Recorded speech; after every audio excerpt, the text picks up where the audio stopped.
राधे राधे। जय श्री कृष्ण। कार्तिक मातम का 11वां अध्याय। नारद जी ने कहा, देवताओं से पराजित होकर जो दैत्य पहले पाताल में थे, वे भी जलंधर का आश्रय लेकर निर्भय हो पृथ्वी पर आ गए।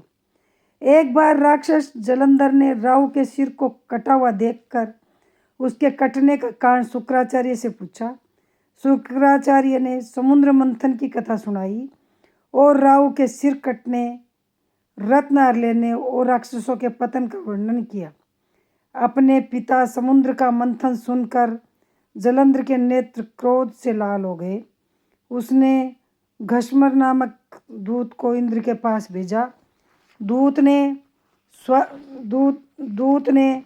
स्वर्ग में जाकर सुधर्मा नामक सभा में प्रवेश किया।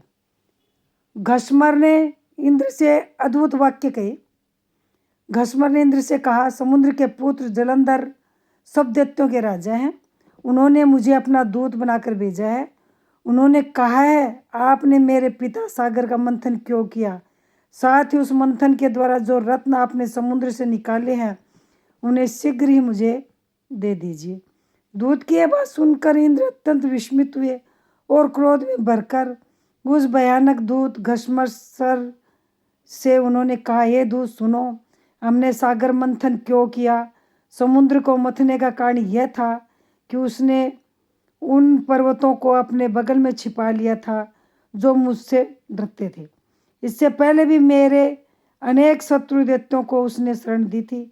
इसी कारण मैंने उसके रत्न समूह को हर लिया। यह उत्तर देकर इंद्र ने उस दूत को वापस भेजा और वह दूत पृथ्वी पर आया। दूत ने जाकर यह सब वृत्तांत जलंधर को सुना दिया। सुनते ही दैत्यराज जलंधर क्रोध से कांपने लगा और देवताओं को जीतने की तैयारी करने लगा। उसका साथ देने के लिए सब दिशाएं और पाताल तक के करोड़ों राक्षस आए। शुभ और निशुंभ आदि करोड़ों सेना नायक जलंधर का साथ देने आए।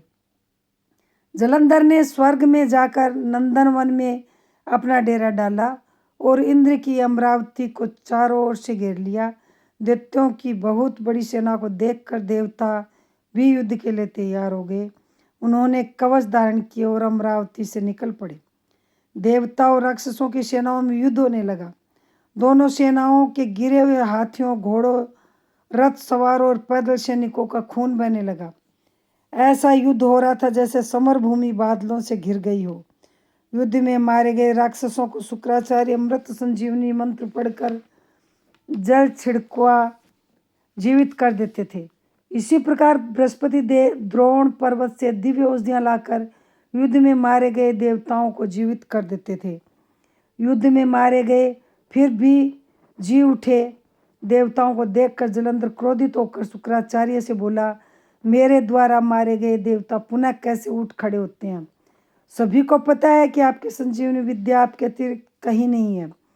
शुक्राचार्य ने कहा, बृहस्पति द्रोणगिरी पर्वत से दिव्य औषधियां लाकर देवताओं को जीवित कर देते हैं, अतः तुम द्रोण पर्वत का हरण कर लो। शुक्राचार्य के ऐसा कहने पर जलंधर दैत्य ने द्रोण पर्वत का हरण कर लिया, शीघ्र ही समुद्र में फेंक दिया, युद्ध भूमि में लौट आया। इसके बाद जब युद्ध में देवता मारे गए तो उन्हें देखकर बृहस्पति द्रोण पर्वत पर गए, पर वहां वह पर्वत दिखाई नहीं पड़ा। जब उन्हें ज्ञात हुआ कि जलंधर ने द्रोण पर्वत का हरण कर लिया है तो बृहस्पति भय से व्याकुल हो गए और देवताओं से बोले, भागो, ये दैत्य भगवान रुद्र के अंश से पैदा हुआ है, अतः इसे पराजित नहीं किया जा सकता। यह इंद्र के ही उपद्रव से उत्पन्न हुआ है। इंद्र को उस उपद्रव का परिणाम भोगना ही पड़ेगा। बृहस्पति की बात सुनकर जब देवता व्याकुल हो गए और दैत्य द्वारा मारे जाने के भय से दसों दिशाओं को भाग गए, देवताओं को भागता हुआ देखकर समुद्र का पुत्र जलंधर दैत्य अमरावती में प्रवेश करता चला गया। जब दैत्य ने अमरावती में प्रवेश कर लिया तो उसने देवताओं को बहुत सताया। तब इंद्रादि देवता सुमेरु पर्वत की गुफा में जाकर रहने लगे। इसके बाद उस दैत्य ने इंद्रादि देवताओं के सब अधिकार शुभांधि दैत्यों को अलग अलग सौंप दिए। जय श्री कृष्ण। राधे राधे। यह कार्तिक महात्म का 11वां अध्याय है। जय श्री कृष्ण, जय श्री श्याम, राधे राधे। यदि यह वीडियो आपको अच्छा लगा हो तो मेरे चैनल को सब्सक्राइब नहीं कर रखा हो तो सब्सक्राइब करें, लाइक करें, शेयर करें, बेल आइकन प्रेस करें, जिससे अगला वीडियो आपके पास जल्दी पहुंचे। जय श्री कृष्ण, जय श्री श्याम, राधे राधे।